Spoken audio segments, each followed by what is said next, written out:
are owned by the Bolo Museum. This is a private museum, and as such, they can dictate the direction of the museum, how the funding for the museum is spent.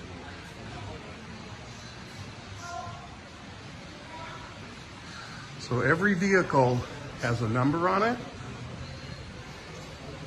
and a price.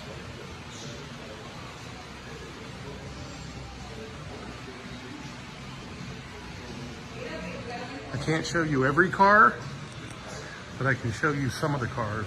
They also have an online list of cars for sale, but nothing beats coming down here in person and looking at these cars in person.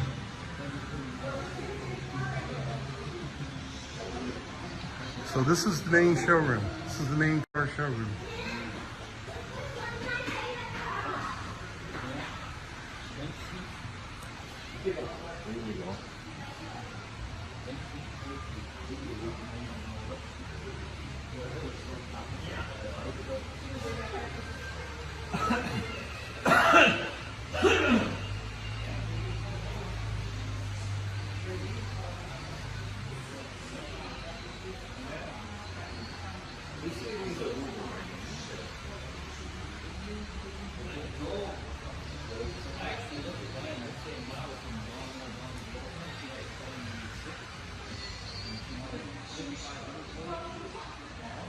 So there's codes on here that you can scan, and I'll show you a video of a test drive.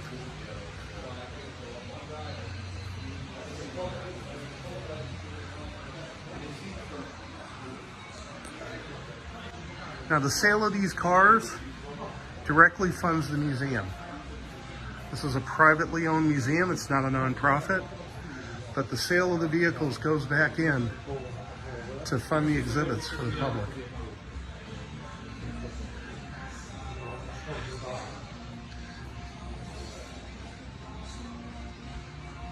And it also funds purchase of display items like this that aren't for sale.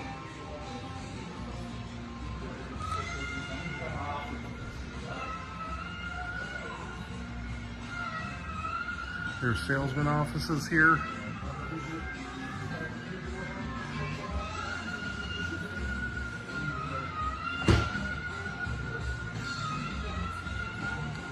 Now here's a military equipment museum. We can take and make a visit there later.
So again, in the past, they were known as a consignment dealership.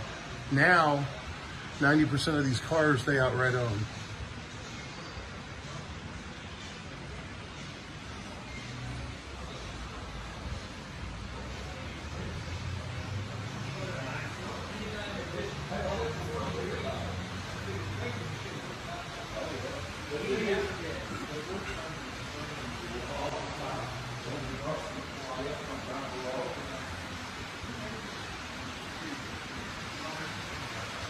There's a car that got sold, 37 Ford sedan.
So we're going to wrap up this video, start another one taking you into another showroom that has some movie cars for sale. This is Freighter Jim. Hope you're having a good Sunday. The rain's beating on the roof outside.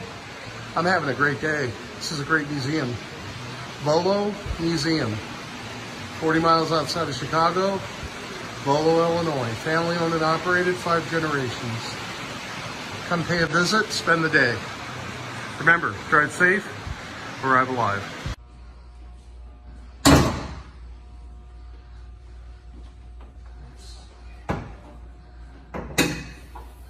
And again, you're talking about 5th generation. Yep, so I'm the 5th generation of family to work here. And what are your hours here? We work... I mean, you personally. I work 6 days a week. Wow. I get here at 9 a.m., I leave at 5. Wow. Okay, we've got that one there. Yep, What so else? This has 0 miles on it. Wow. Never been track prepped or track driven. This is not street legal either. This does not come with a title. It does not have a VIN tag. So you cannot drive these on the street. Okay. I also have, so these two are museum pieces. We have an 89 Countach with less than 1,000 miles on it. Wow. This was owned by clothing designer Ralph Lauren. It's believed to be one of 4 in this color option. Wow. We've owned this car for about 12 years or so. But this car is for sale? It is not for sale. Oh, not for So sale. This one isn't. Yep, so these two are museum pieces. These are private museum pieces, These folks. will never be sold. Okay, we've got another one here. Yeah, we have a lot of local or returning customers that come specifically to look at these. They always ask about the Lamborghinis. Right.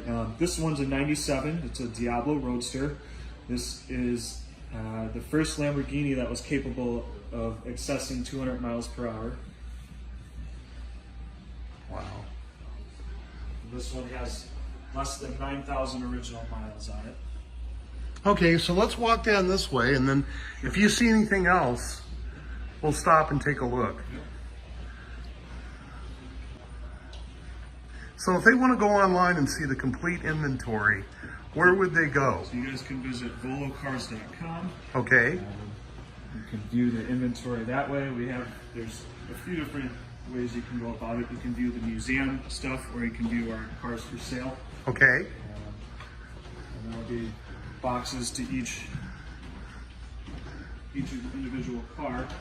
We have different stuff on there. We have new arrivals, incoming list, current inventory, stuff like that. We have anything from Viper to Mustangs. I have a nice all-original Buick Grand National, like 20,000 original miles. Let's go walk over to that one. Yeah. So we got a truck here on hold. That truck, Jim, has 65 miles. 65 miles on that truck. That's another gem you're not going to find anywhere. Wow. Now, what year is that? It's a 1988 GMC Sierra 1500. It's got a V8 engine in it with a 5-speed manual overdrive transmission, and it's spotless. Wow. Tell us about this Grand Am. Where'd you get this one from? Grand National. This came from Utah, so it's a Western car all its life. It has been repainted in a couple spots. You know, out there, the sun is very harsh, the UV rays, so it tends to fade the clear coat. And these back in the day didn't have the best paint job from the factory, so more often than not, they are repainted in certain areas. But everything else is original on the car. It does have a new exhaust, but it's clean as a whistle underneath. I was shocked at how clean underneath was on it. And this one has just under 23,000 original miles. Wow. So if you want a Grand National, you got one here. What year is this again? So 1987. 1987. Okay, and then we'll walk up this row. So we got some nice roadsters like the Prowler, supercharged SLP edition Camaro. It's a 2012, and that only has 6,000 miles on it. So everything in here is very lightly driven. It's going to be as close to new as it gets. Here we have a 1990 Cadillac Fleetwood Broen edition with 9,600 original miles on it. You can tell Caleb knows these cars. He knows each of these cars like you would know your kids. I have to study them. I do the walk-around videos on all of them for a YouTube channel. That way viewers at home can look at them. If they're not able to come out in person, they can be confident in purchasing the vehicle. And again, folks, when you make a purchase here, not only are you getting a good car that's been gone over, but you're supporting the museum. And the money from the sales goes back in, and these guys just draw a reasonable salary. Nobody's spending the winters on the beach. They all stay here year-round. They all live locally. I haven't taken a vacation in over 5 years. So. You hear that, Greg? Caleb needs a vacation. He hasn't had one in 5 years. But you've got a commitment to the community and a commitment to the museum, which I haven't seen anywhere else in my travels. I've never seen a museum like this that reinvests in itself. The museum is privately owned. It's not nonprofit. And if you know anything about museums, they don't make any money, whether you're a nonprofit or a private museum. But being a private museum, they direct where the money goes. And you've seen some of the exhibits that they fund and how they choose to spend their money. We're going to jump over a row here. Tell us about this first car, because I noticed this when I came in. What are we looking at here? So this is a 65 Shelby Cobra. Okay. It's not an original, though. This is a factory 5 kit, so it's a clone replica. This one was... But it's an affordable it's investment. Affordable. It's fun to drive. You're looking at something that you can take out and turnkey and go. It's a lot of fun to drive, and it's not going to be your everyday driver, obviously. Right. But yeah, they're reasonably priced, and these are replicated to be period correct to the original 65 Shelbys. And then behind that, we've got... Yep, and this one is a Shelby Daytona. So Carroll Shelby designed, obviously, the Shelby Cobra, and then he did the Daytona. So this is a Roadster coupe version of it. And these were strictly more of a track car for him. Now, what year is this one that we're looking at? This one's also a 65 replica. Wow. This one was built only a few years ago. It has less than 1,000 miles on it. And this is also a factory 5 kit. This one is over 500 horsepower to the wheels. So wow. It's a monster. Very lightweight, very quick.